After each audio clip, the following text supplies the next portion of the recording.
Convido os irmãos a abrirmos a palavra do Senhor em Gênesis, capítulo 17.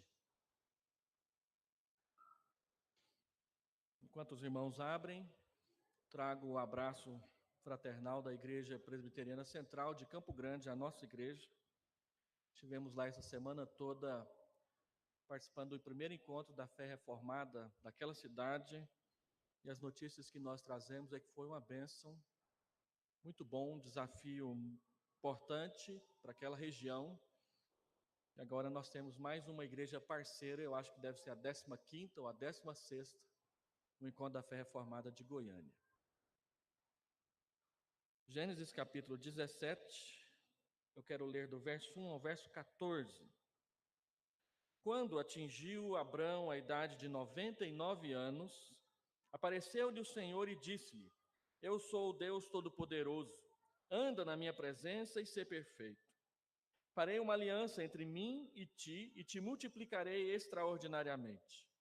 Prostrou-se Abrão, rosto em terra, e Deus lhe falou: Quanto a mim, será contigo a minha aliança. Serás pai de numerosas nações. Abrão já não será o teu nome, e sim Abraão, porque por pai de numerosas nações te constituí. Far-te-ei fecundo extraordinariamente. De ti farei nações, e reis procederão de ti. Estabelecerei a minha aliança entre mim e ti e a tua descendência no decurso das suas gerações, aliança perpétua para ser o teu Deus e da tua descendência. Dar-te-ei à tua descendência a terra das tuas peregrinações, toda a terra de Canaã, em possessão perpétua, e serei o seu Deus. Disse mais Deus a Abraão: Quanto a ti, guardarás a minha aliança, tu e a tua descendência, no decurso das suas gerações. Esta é a minha aliança que guardareis entre mim e vós e a tua descendência. Todo macho entre vós será circuncidado. Circuncidareis a carne do vosso prepúcio. Será isso por sinal de aliança entre mim e vós. O que tem 8 dias será circuncidado entre vós. Todo macho nas vossas gerações, tanto o escravo nascido em casa, como o comprado a qualquer estrangeiro que não for da tua estirpe. Com efeito, será circuncidado o nascido em tua casa e o comprado por teu dinheiro. A minha aliança estará na vossa carne e será aliança perpétua. O incircunciso que não for circuncidado na carne do prepúcio, essa vida será eliminada do seu povo. Quebrou a minha aliança. Vamos orar.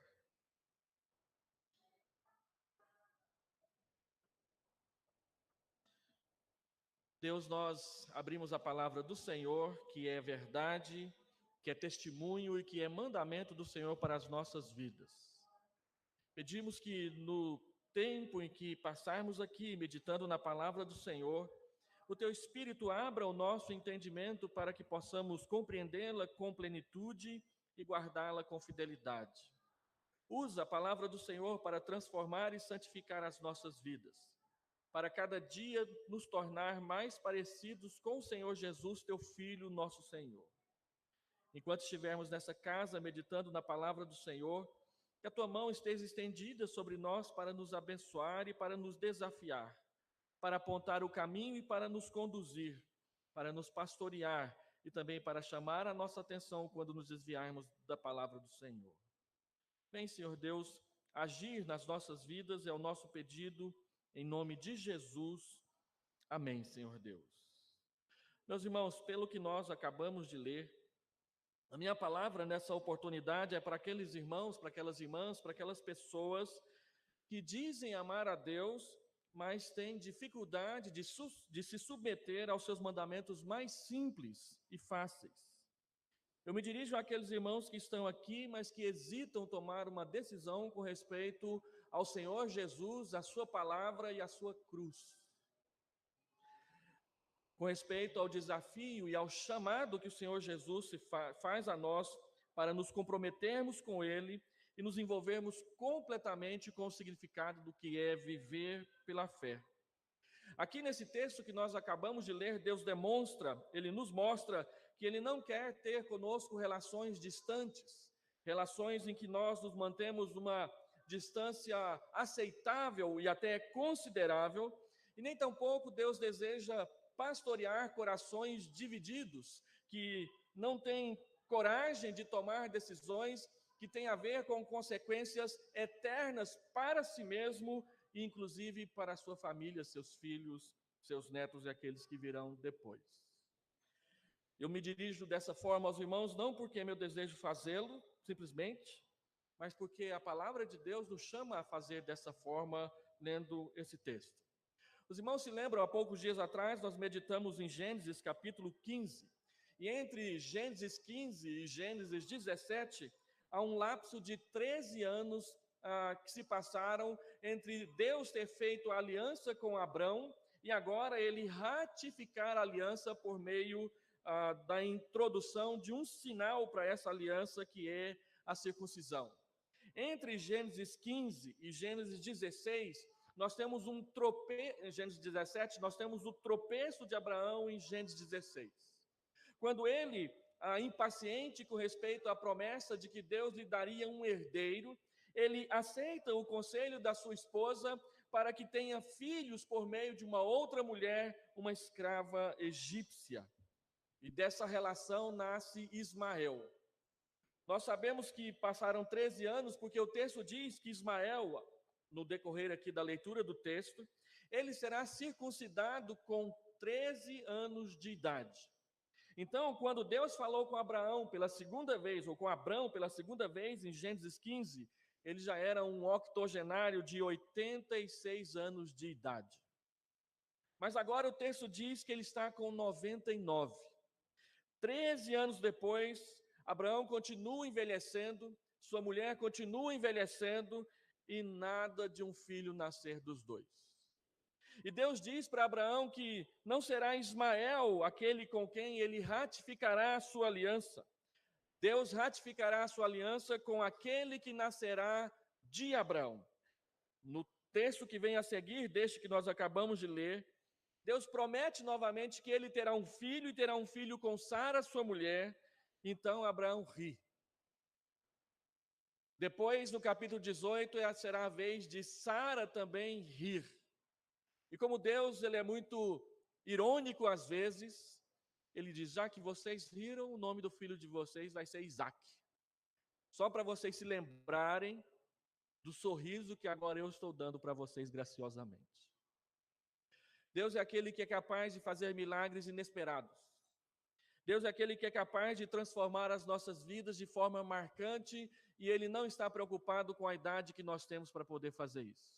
No entanto, esses 13 anos foram um período de prova para Abraão e para sua esposa, uma prova dupla. Uma prova dupla porque, em primeiro lugar, Deus questiona para Abraão qual é a fé que nos anima diante das promessas de Deus. E mais, quanto estamos dispostos a nos submeter aos mandamentos de Deus para as nossas vidas. O capítulo 15 fixou o esquema básico da graça e da fé na aliança. Nada foi pedido a Abraão a não ser que ele cresce e esperasse com confiança o cumprimento da promessa de Deus. Agora, no capítulo 17, Deus revela as suas implicações em profundidade e também em extensão. Em profundidade, porque a fé deve ser demonstrada de forma total e em total dedicação àquele que propõe a aliança para conosco. E extensão, porque a aliança não vai atingir somente a nós, mas vai atingir Abrão, seu filho, seus netos e todas as gerações que vierem depois. Deus faz novas promessas a Abraão e Deus faz requerimentos a Abraão. Isso deixa evidente a participação, ou melhor, isso deixa evidente que a participação na aliança ela é pessoal. Cada um precisa tomar uma posição na presença de Deus, mas ela é também coletiva, porque Deus fará aliança com Abraão, com seu filho e com a sua descendência. A aliança dentro da qual nós estamos não é a aliança de um e outro, mas a aliança de todos nós com o mesmo Deus. Deus vem até Abraão e imputa sobre ele a graça, palavra que aparece em Gênesis 15. Deus coloca sobre ele a graça, Deus derrama sobre ele a graça. e nós respondemos a essa graça dedicando as nossas vidas e confiando na sua promessa.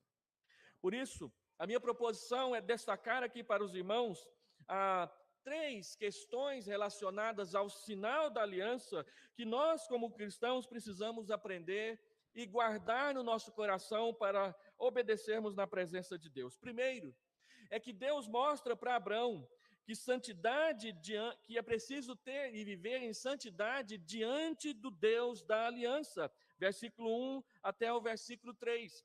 O texto diz que quando Abraão atingiu 99 anos de idade, o Senhor lhe falou e disse: anda na minha presença e ser perfeito. Antes de dizer tudo isso, Deus falou para ele: olha, eu sou o Deus Todo-Poderoso. Ele é o El Shaddai que nós vivemos cantando em nossos cânticos. E essa expressão, El Shaddai, significa que Deus é aquele que possui força, que Deus é aquele que possui poder para realizar todas as promessas que faz. E é interessante observar no estudo do Antigo Testamento que a grande maioria das vezes em que Deus chama a si mesmo de El Shaddai, ou é chamado de El Shaddai, todas as vezes, ou quase todas as vezes que isso acontece, são em momentos de fragilidade e de necessidade no que diz respeito ao seu povo. Abraão está com 99 anos de idade. Abraão não tem um filho prometido no seu colo. Sua esposa já passou do tempo das mulheres já faz muitos anos. Como Deus vai cumprir a sua promessa num homem envelhecido, numa mulher envelhecida, em pessoas cansadas como nós? E Deus diz: eu sou o Todo-Poderoso. Não importa as nossas fragilidades, não importa as nossas necessidades. O que Deus quer dizer para nós, e Ele se revela assim, é que Ele é o supridor de todas as nossas necessidades, aquele que nos socorre em cada uma e todas as nossas fragilidades. O Antigo Testamento emprega esse nome para Deus nos momentos em que os seus servos estão deprimidos e necessitados de força. Ele é o Deus que, sendo forte, nos fortalece. Ele é o Deus que, tendo tudo, nos agracia. O que Ele espera de nós é que nós não desanimemos na nossa confiança, que nós não diminuamos o ritmo da nossa perseverança. Pelo contrário, que nós, sabendo quem Ele é, continuemos firmes, confiando na Sua palavra e na Sua promessa. Por isso Ele diz para Abraão, um homem de 99 anos de idade: anda na minha presença e seja perfeito.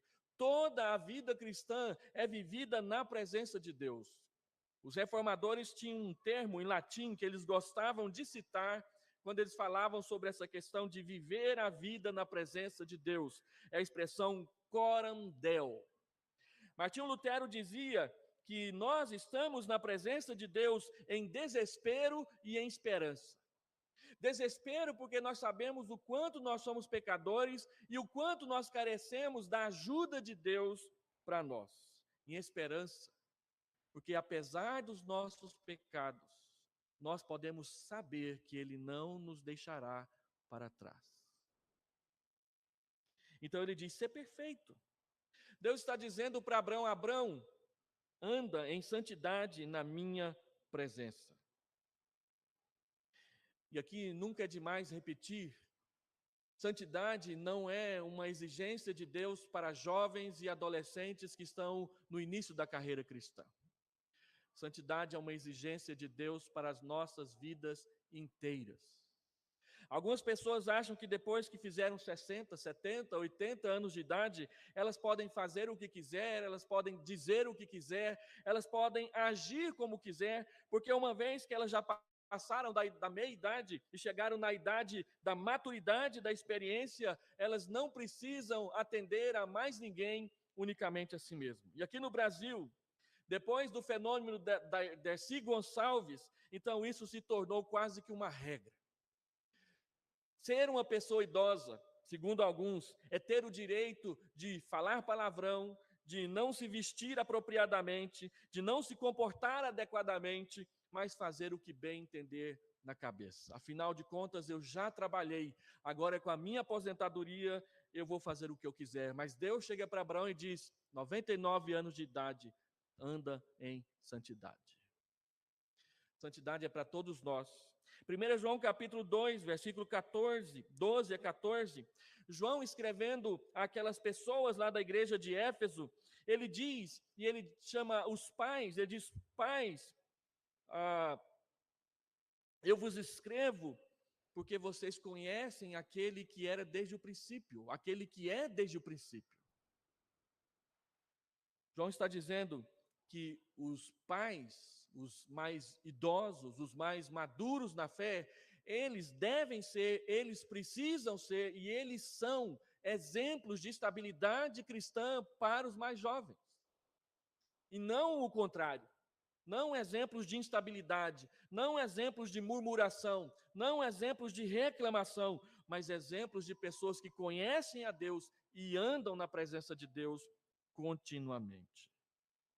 Depois que Abraão ouviu essas coisas, o texto diz que Abraão se prostrou com o rosto em terra na presença de Deus. Uma das características de Abraão, que depois se torna Abraão, é que ele é capaz de entender a Deus e obedecê-lo prontamente. De todos os exemplos que nós retiramos da história de Abraão, cada vez que Deus se encontra com ele, cada vez que Deus lhe dá instruções a respeito de algo que é para ele fazer, a Bíblia sempre acrescenta algumas palavras que nós, que vivemos na época da procrastinação, não sabemos utilizar. Abraão imediatamente obedeceu. Abraão, no mesmo dia, fez o que Deus mandou. Abraão foi. O texto de Gênesis 17 termina dizendo o seguinte: no mesmo dia, Abraão fez tudo o que Deus falou para ele. E ele o faz porque ele reconhece que ele é servo e que Deus é o Senhor, que ele é agraciado e que Deus é o galardoador daqueles que o buscam. Então, em primeiro lugar, para que nós possamos entender o sinal da aliança, aqui no caso a circuncisão, e para nós cristãos o batismo, nós precisamos entender que santidade é uma exigência de Deus para nós continuamente. Segundo, dos versos 4 ao verso 8, Deus então estabelece as promessas da aliança. E ele começa a falar sobre isso, dirigindo-se a si mesmo, quando ele diz: quanto a mim. A partir do verso 9, ele vai se voltar para Abraão e vai dizer: quanto a ti. Ele diz: quanto a mim, a minha aliança é com você. Deus é capaz de individualizar as suas promessas a ponto de nós entendermos sim que ele está falando pessoalmente conosco. Lembra aquela velha história: pastor, o senhor andou pesquisando a minha vida, parece que o seu sermão essa noite foi tudo para mim. É porque a palavra de Deus tem essa característica. A palavra de Deus, que é a palavra de Deus para nós, ela é dirigida a nós, pessoalmente, individualmente, cada um de nós.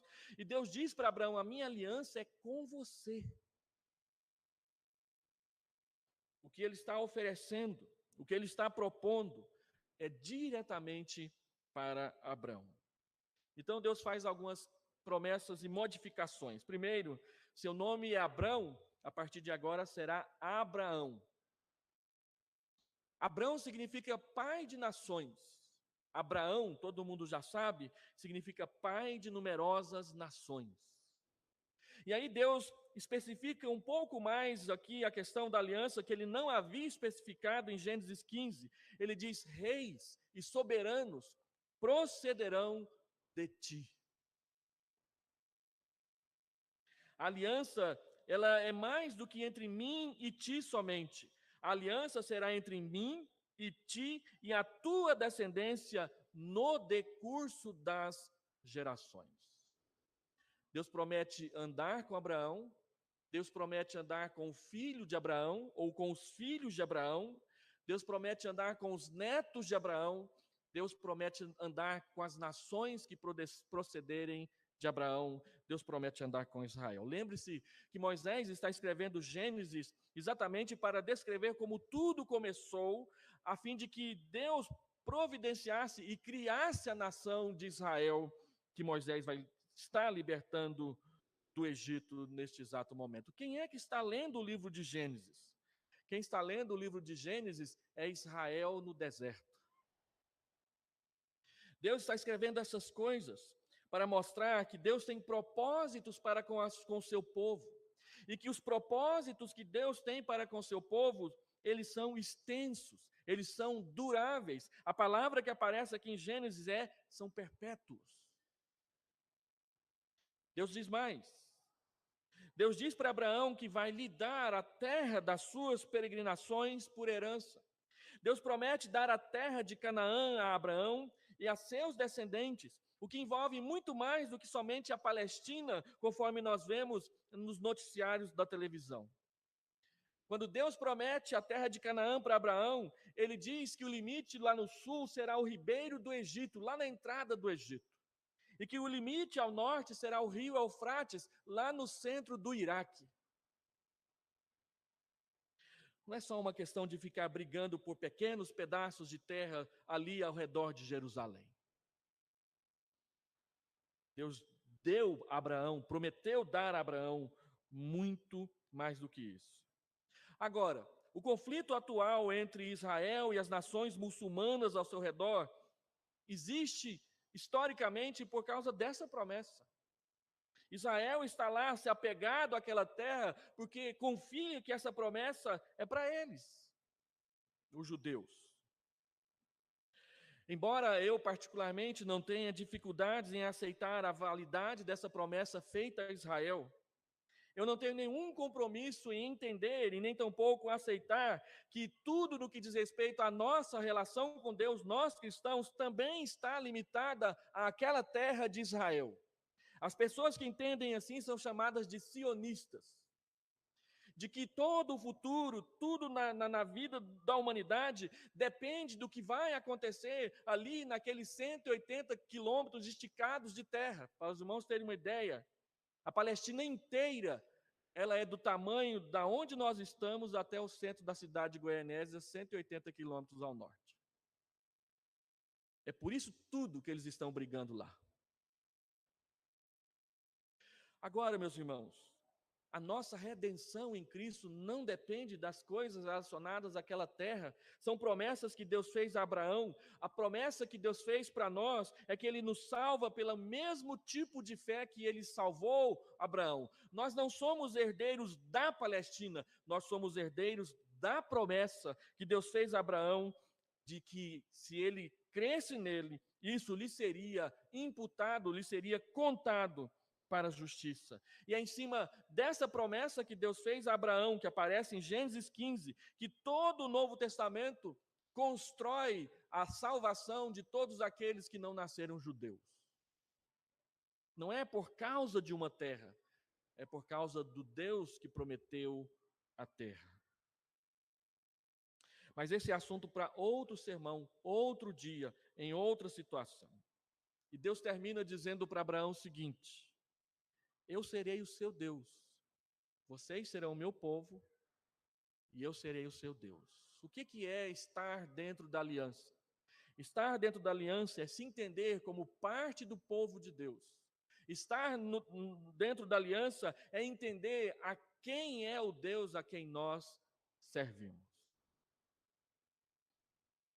Tendo dito as suas promessas, Deus então fala com Abraão a respeito dos seus requisitos.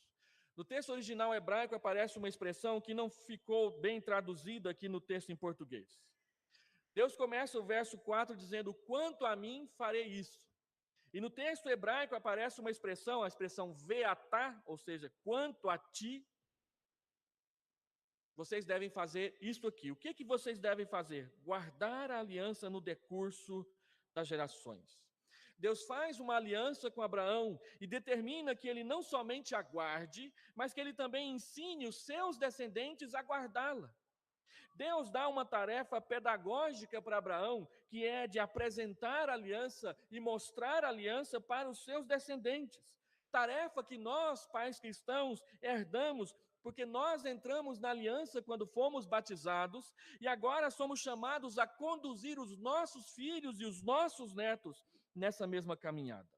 A aliança se mostra a Abraão de modo simples e sem detalhamentos maiores. Isso vai acontecer com mais detalhes lá no tempo de Moisés e na progressão da revelação. No entanto, o mais básico a se saber sobre a aliança é que quem está dentro da aliança está comprometido com o Deus da aliança. Estar na aliança é estabelecer um compromisso com Deus pessoal, particular e individual. Assim como nós devemos estar envolvidos com Deus, nós somos cientificados de que Deus está e continuará estando envolvido conosco no decurso das nossas gerações. Ele é aquele que cobra juízo até a terceira e quarta geração, mas é aquele que derrama misericórdia até 1000 gerações. Em 1983, eu li um livro sobre a evangelização do Brasil. E o autor do livro, do artigo desse livro que eu estava lendo, ele fez umas contas.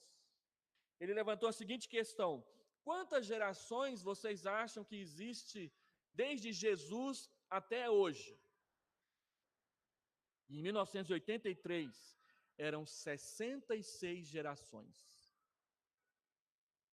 66. Talvez agora já sejam 67 ou 68. Mas a questão é a seguinte: Deus diz que derrama graça e misericórdia até 1000 gerações. 2000 anos, apenas 66 gerações experimentaram dessa graça e misericórdia. Deus tem muito mais a oferecer. E o que Ele nos chama a fazer é: guardem a aliança. Guardar no sentido de obedecer, de cumprir os seus requisitos. Então ele diz que essa aliança tem um sinal, e o sinal dessa aliança no antigo Israel é a circuncisão. As crianças do sexo masculino receberiam uma marca no seu órgão genital. A circuncisão, ela era largamente praticada na Palestina ou em Canaã na época de Abraão e posteriormente. Foi somente os filisteus que, quando invadiram aquela terra, é que trouxeram consigo o costume de não circuncidar as suas crianças. Por isso, os filisteus eram sempre olhados como pessoas estranhas pelos cananeus, inclusive também pelos israelitas. Mas o diferencial é que, para esses povos, a circuncisão era um sinal de virilidade, de masculinidade, de força masculina. Ou, usando o bom goianês, de macheza mesmo. Mas, para Israel, não. Israel, a circuncisão tinha o significado simplesmente de ser um sinal de que nós entramos e fazemos parte da aliança. Por isso, ela deveria ser aplicada no início da vida ou no início do compromisso. Deus diz para Abraão: todo ser masculino da sua casa deverá ser circuncidado, desde o pequeno, com 8 dias de vida, até o mais velho. Se você continua lendo o texto, Abraão naquele mesmo dia circuncidou todos os homens da sua casa. Ele com 99 anos de idade, Ismael com 13 anos de idade, e daqui 1 ano, quando Isaac nascer, Isaac será circuncidado com 8 dias de vida. Nós cristãos herdamos como sinal da aliança não a circuncisão, mas o batismo com água. Para nós, a ceia substituiu a Páscoa e o batismo substituiu a circuncisão. A circuncisão era aplicada somente sobre os homens, o batismo é aplicado sobre homens e mulheres, todos, indistintamente. No entanto, o que persiste é o seu significado, de que todo aquele que pertence a Deus, todo aquele que, arrependido dos seus pecados, entregou sua vida para Jesus, deverá receber o sinal da aliança.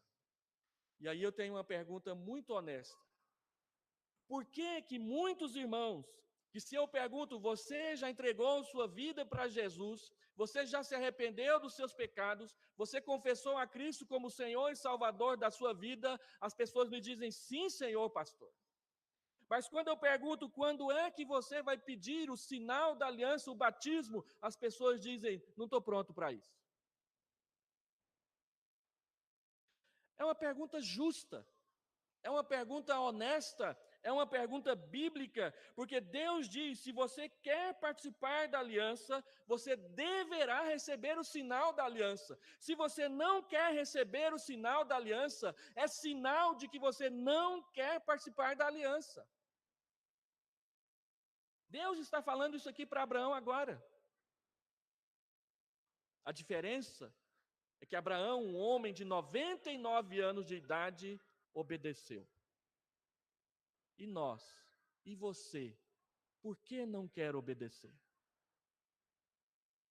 Algumas pessoas colocam questões históricas que têm a ver com a nossa relação de polêmica com o catolicismo romano. Tudo bem. Eu também já passei por isso. Eu também achava que eu não precisava ser batizado outra vez, porque fui batizado quando criança. No entanto, quando eu fui batizado lá, me foi dito, não para mim, mas para os meus pais, que bastava o batismo para que fosse salvo. A palavra de Deus não diz assim. A palavra de Deus diz: aquele que crer e, em consequência disso, for batizado, será salvo. A palavra de Deus não diz que o batismo salva, mas a palavra de Deus também não diz que o batismo é dispensável. A palavra de Deus diz: aquele que crer e for batizado será salvo. Ide por todo o mundo, pregai o evangelho a todas as pessoas, fazei discípulos. E aí, como se faz discípulos? Batizando-os em nome do Pai, do Filho e do Espírito Santo, ensinando-os a guardar todas as coisas que eu vos tenho dito. Meus queridos irmãos, as implicações da circuncisão é que elas deveriam demonstrar compromisso com Deus, compromisso com o povo de Deus, compromisso com a rejeição do estilo de vida que se vivia antes de conhecer a Deus e também daquela obstinação natural de não querer obedecer aos mandamentos de Deus. Todos seriam circuncidados, homens, todos os homens, de 8 dias para cima, aquele que era israelita de fato, ou aquele que fosse descendente de Abraão naturalmente, mas também o escravo que estivesse dentro da casa de Abraão, estrangeiro, esse também seria circuncidado por causa da aliança. E Deus já deixa claro que ele abre a porta para gentios, desde que crendo eles aceitem as normas da palavra de Deus. Mas a última frase que está aí no versículo 14, do capítulo 17, ela não é só intrigante, ela é muito séria e ela é preocupante. O incircunciso, que não for circuncidado na carne do prepúcio, essa vida será eliminada do seu povo, quebrou a minha aliança. O incircunciso, que não for circuncidado na carne do prepúcio, essa vida será eliminada do seu povo, quebrou a minha aliança. Deus, ele é particularmente mais severo quando ele está revelando coisas novas. É fácil perceber isso nas Escrituras. Mas ele não abandona os seus mandamentos à medida em que os anos passam. Ele se mantém firme e ele se mantém constante. Por isso, eu gostaria de concluir essa mensagem fazendo 3 aplicações para nós, como membros da Igreja Presbiteriana do Jardim Goiás. Primeiro, o rito da aliança ressalta a nossa condição pecadora e a nossa necessidade de purificação. Mas ela ressalta também o oferecimento de Deus para suprir todas as nossas necessidades, inclusive as nossas necessidades espirituais. Deus nos chama para nos abençoar. Deus nos chama para nos transformar. Deus nos chama para nos santificar. E Ele irá fazê-lo. É promessa dele. Segundo, a íntima relação entre o selo da aliança com a propagação da raça indica que Deus deseja ser Deus de famílias. Na Escritura há sempre uma complementação e uma tensão entre o individual e o coletivo. Sempre haverá essa tensão. Sempre o compromisso que será feito e chamado será um compromisso individual. Mas ele sempre será um compromisso individual para ser vivido junto com os outros. Deus não permite, Deus não aceita, Deus não quer ser pastor de pessoas que vivem separadas umas das outras. Ele deseja, é seu intento, ele quer ser Deus de famílias. Embora haja no Novo Testamento e também no Antigo, textos e exemplos e histórias de famílias que foram divididas exatamente por causa da fé em Deus, essas questões não são a regra, mas são as exceções que Deus vai tratar com aqueles que Ele desejará tratar dessa forma. Mas a regra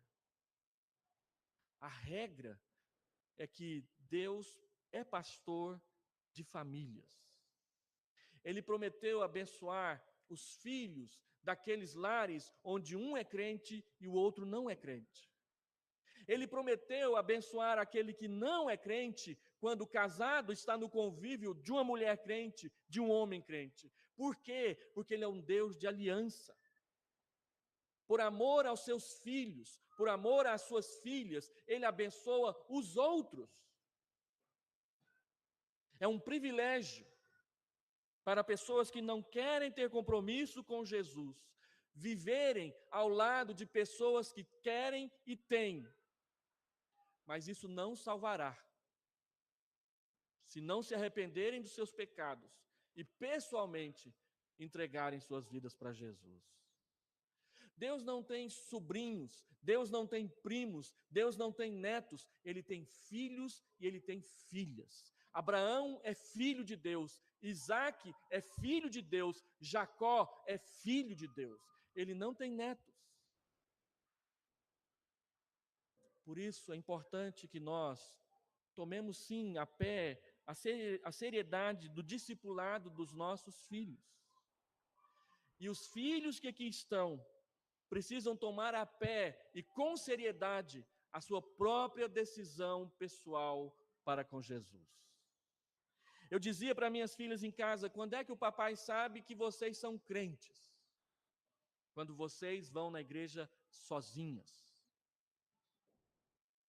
Quando não precisa do papai bater na porta e dizer: está na hora. Puxar a coberta, sair arrastando de cima da cama para ver se sai daquele lugar tão aconchegante que parece uma montanha cheia de cobertas. Não. Eu conheço homens, maridos, que se a esposa viaja, não vão à igreja.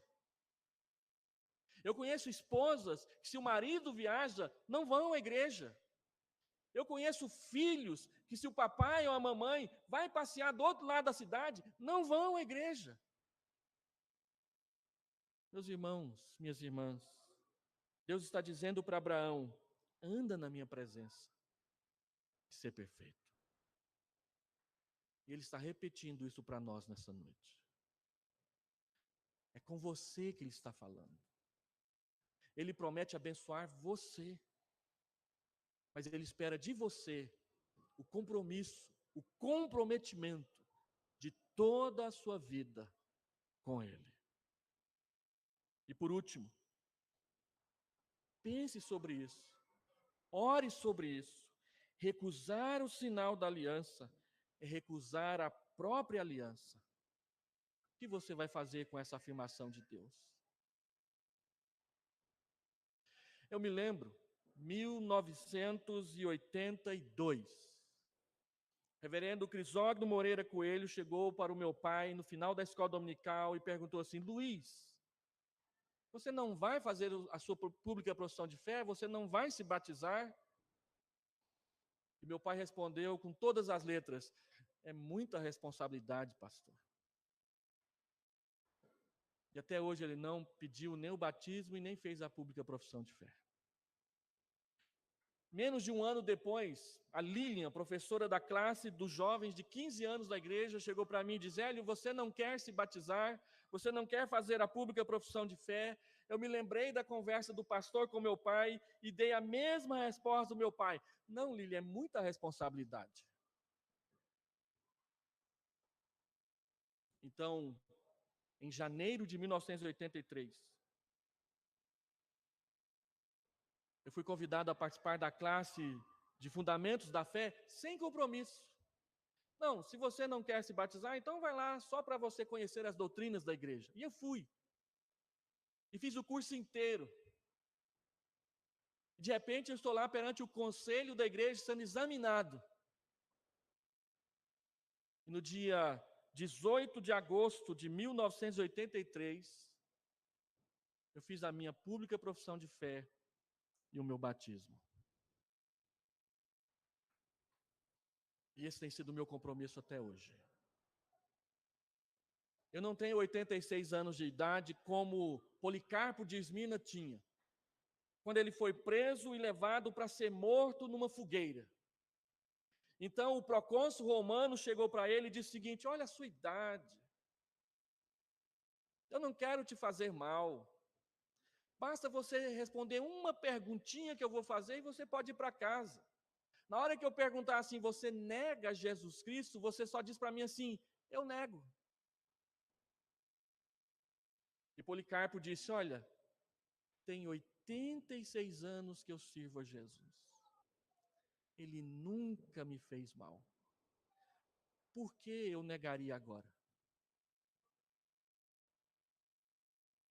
Então eu me dirijo a você que ainda não fez a sua pública profissão de fé e seu batismo. Por que você não se compromete? Eu não espero que você se comprometa comigo ou simplesmente com a igreja. Eu espero que você se comprometa com Jesus. Porque foi Ele que mandou a gente batizar. E se a gente batiza, e se a gente pega no seu pé, foi porque Ele mandou. Então a pergunta está na sua mão. Recusar o sinal da aliança é recusar a própria aliança. Deus não quer que você faça isso. Por isso Ele está te chamando. Venha, eu quero te abençoar. Vamos orar?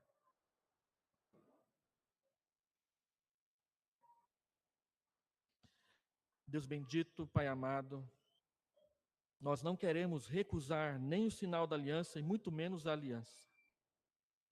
Nós queremos ser contados e ser reconhecidos como aqueles que se comprometeram. Não por causa da pressão da multidão, não por causa simplesmente do chamar da atenção, mas por causa da convicção do nosso coração.